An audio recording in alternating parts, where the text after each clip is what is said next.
Thank you so much for joining us. What do you think the biggest hurdles are that companies face when approaching their digital transformation? I see two big hurdles. One is sense of urgency. So where COVID might have forced a lot of people to get started with digital transformation, how do you create that continuous sense of urgency that keeps going? Because it's a journey. So I think that's one hurdle.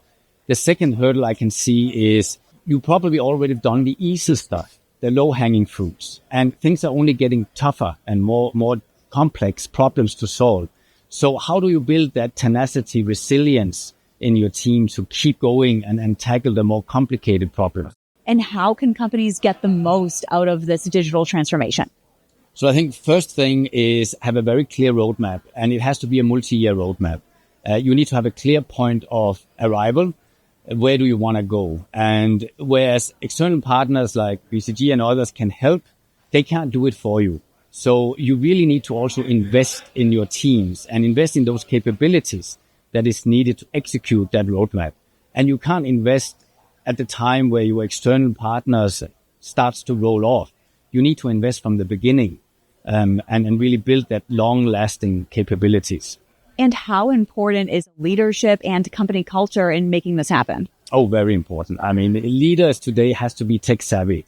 And if they are not, I think every digital organization have to make sure that they educate their leadership. Because if they don't understand what you're trying to do, can communicate it to everyone else and get them on board, it will be very hard. And the second thing is you need to have an entrepreneurial, agile mindset. Because transformation, you will need to experiment, and experiments can fail.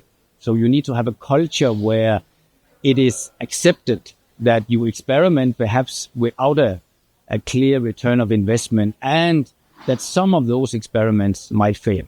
If someone says we don't need to experiment, we know it all, you are probably not innovating. You're not innovating enough. For example, AI. I don't think anyone have mastered AI. There's a lot of experimentation needed, and there will be a lot of those experiments that will fail. So have that culture that is acceptable to fail and the leadership to support you. Thank you so much.